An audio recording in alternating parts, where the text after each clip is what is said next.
es una primavera engañosa. Estamos con Hernán Morlino, profe de Historia de la UBA. ¿Qué tal, Hernán?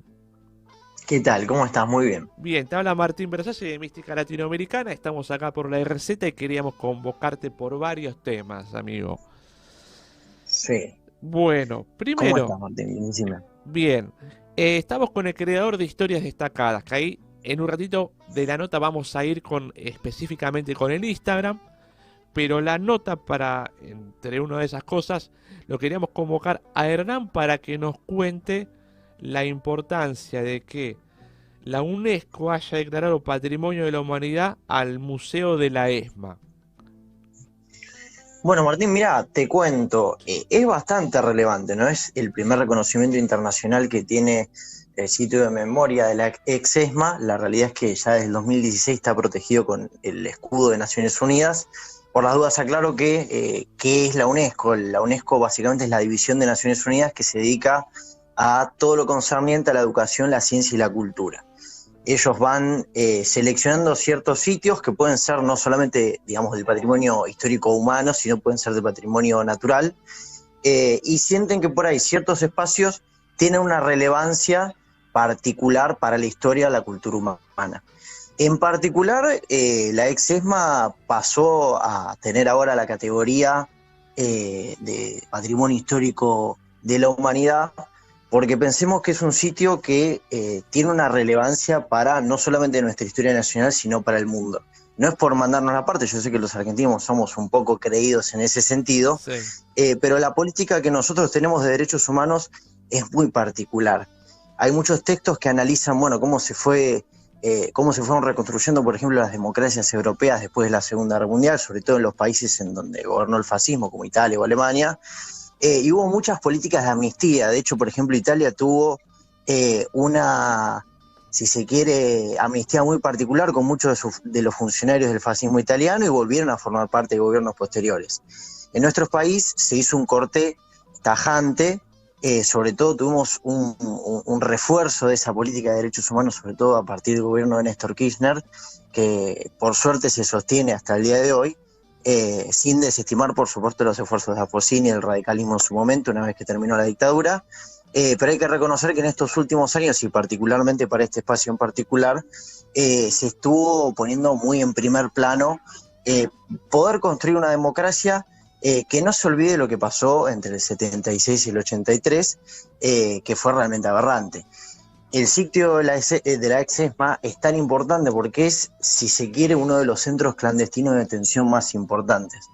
Por ahí, para ponerlo en relieve, un centro clandestino de detención funcionaba como un centro de operaciones para que distintos grupos de tareas, un grupo de tareas es básicamente un conjunto de militares que se organiza para hacer control de la población civil, en particular en el contexto de la Segunda Guerra Mundial, de la última dictadura. Me había Sí. quedado con lo del fascismo.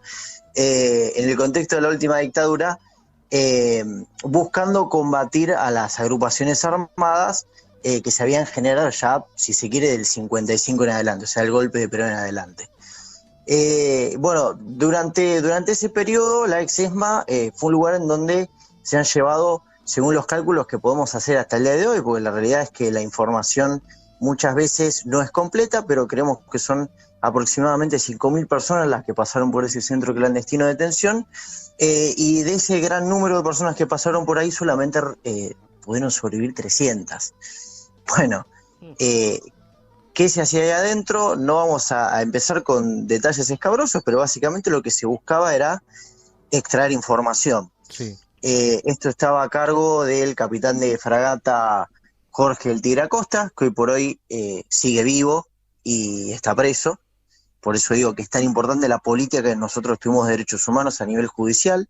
Y además, particularmente lo que era el centro clandestino de detención, estaba a cargo de Alfredo Astiz.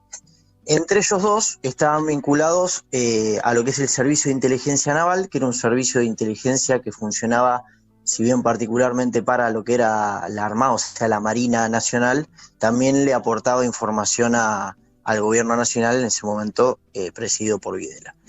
De todo este armado también hay cosas que son interesantes, porque este espacio no solamente hace, si se quiere, la represión estatal y legal del contexto de la dictadura, sino que también esta gente hizo uso de todo ese poder que tenía, toda esa autonomía para ejercer violencia a espaldas del Poder Judicial, que seguía estando en funciones en el momento en el que nosotros estábamos sufriendo la dictadura, y se han enriquecido muchísimo estos tipos gracias a la dinámica que tenía la Exesma. Pensá que, por ejemplo, el Tigre Acosta, que era el director del Servicio de Inteligencia Naval, había armado una subdivisión adentro de su mismo grupo de tareas para poder quedarse con los bienes de muchos de los montoneros o los miembros del ERP que pasaban por la ESMA. Se armaban inmobiliarias fantasma, se le iban cediendo a distintos miembros de la Armada propiedades, dinero en efectivo.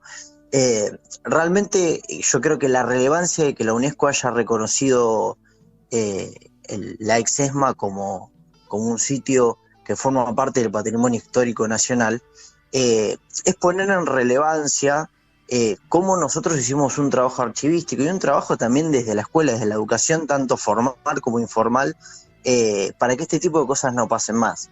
Esta lógica criminal que muchas veces tiene el Estado en un contexto en donde por ahí aparece en emergencia el capitalismo, que es lo que pasó eventualmente allá por el 76, estábamos en una crisis terrible, habían aparecido grupos anticapitalistas que querían proponer otro tipo de sociedad por otra vía, nos puede gustar, no nos puede gustar, pero la resolución de ese conflicto social fue con muchísima violencia, así como lo hizo el fascismo en Europa, tanto en Italia, tanto en España como en Alemania, y hoy por hoy esto pasa a ser un sitio de memoria que está a la altura de Auschwitz o que está la historia del Memorial de la Paz de Hiroshima, porque realmente lo que ha pasado en nuestro país es tan relevante y tan aberrante para la humanidad como lo que ha pasado en otras partes del mundo.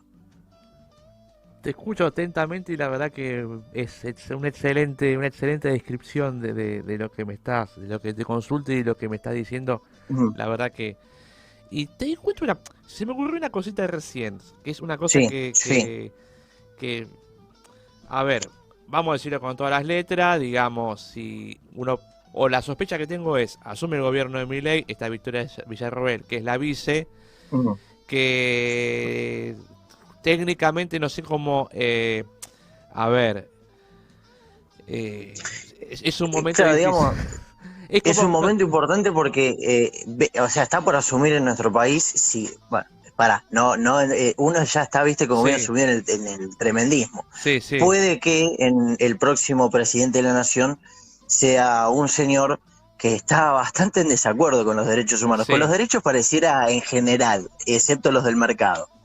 Y calculo que esto va a blindar la política de derechos humanos que tenemos nosotros y sobre todo este espacio que está en la ciudad de Buenos Aires, Sí, que es un espacio que da visitas escolares, por ejemplo. Yo he llevado a muchos alumnos ya a visitar la Exesma, es un lugar excelente, se lo puede visitar de martes a domingo, de 10 de la mañana hasta las 5 de la tarde. Se pueden hacer visitas con colegios, se puede ir uno como particular y hacer visitas. sí. Para, te lo pregunto. Y Sí. la realidad es que es un espacio que, gracias a la protección que le da la UNESCO en este momento, queda totalmente blindado. Ah, pará que me acomodo porque tengo otra pregunta que me estoy haciendo un marote. Queda blindado no se puede tocar esta mención de la UNESCO con la ESMA. La otra sería, ¿podría Sí, pasar algo con el 2x1 de los genocidas que se vuelva a discutir? Que, a ver, vamos a decirlo como te lo pregunta mi tía Piruca. sí, Che, ¿puede sí. sacar de la cárcel a los genocidas y que estén caminando por la calle? Y mira, Te lo pregunto así, disculpame, pero me enerva este tema, me pone loco. es Disculpame que que, te no, este no, no te tono. entiendo. Es que, digamos, el Poder Judicial en sí tiene la potestad. La Sí, importancia que tiene el proceso que nosotros hicimos a nivel judicial con los genocidas es que lo hicimos con jueces comunes. Si uno, yo soy muy insistente con esto de hacer siempre la comparativa con lo que pasó después de la Segunda Guerra Mundial. sí, Para los genocidas alemanes, está bien que en ese momento todavía no existía jurídicamente la categoría de genocida o de genocidio, pero se armó un tribunal especial. ujú, Nosotros los juzgamos como criminales comunes, como lo que son, en fin y al cabo.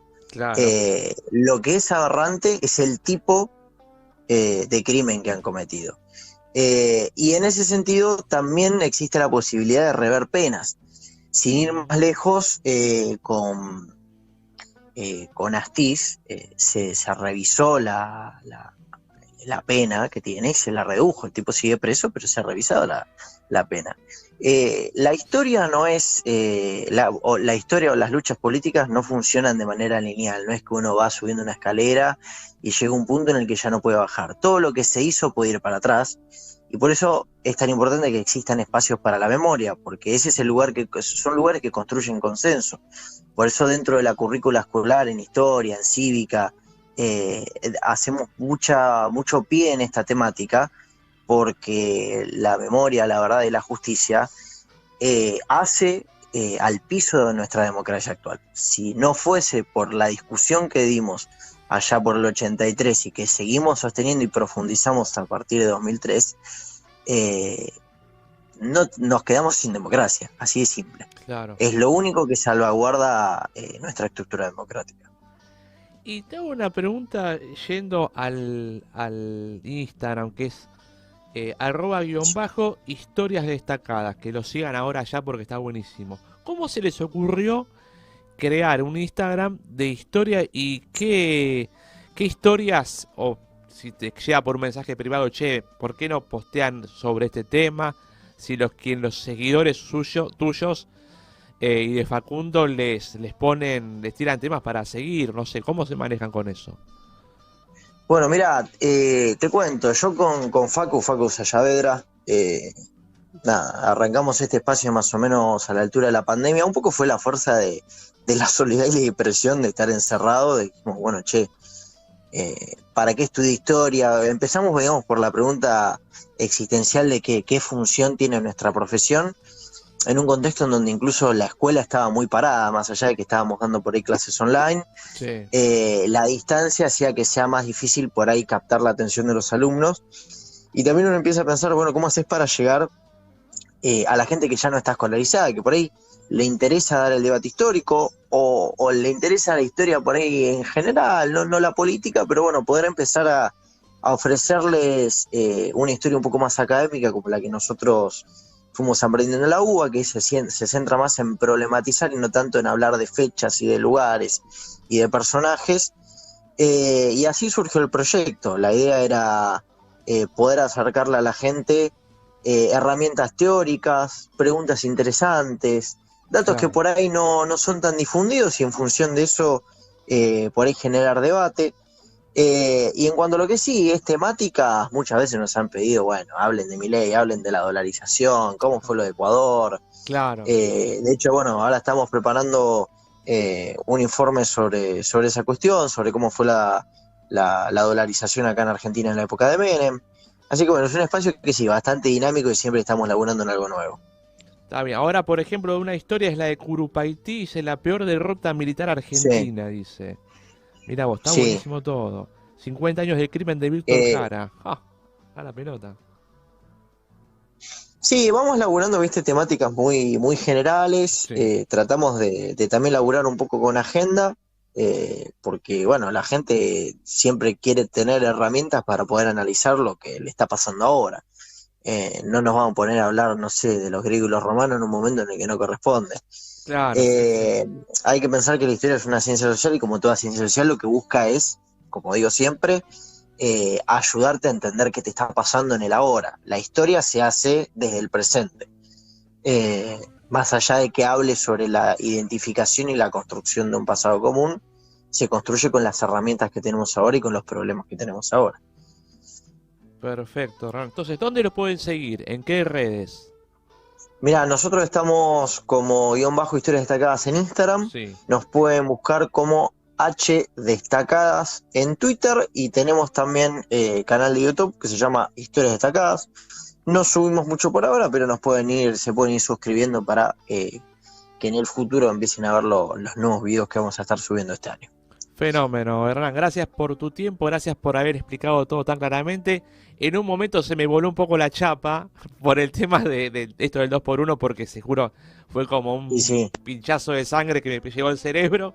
Pero por ahí Sí, sí. como que por ahí se entrecortó un poco lo que veníamos hablando, pero nada, se me vino eso a la cabeza. Y gracias por este aporte tuyo en el Instagram y por tus palabras para Mística Latinoamericana. Bueno, muchísimas gracias por la invitación. Un abrazo grande. Pasaba Hernán Morlino de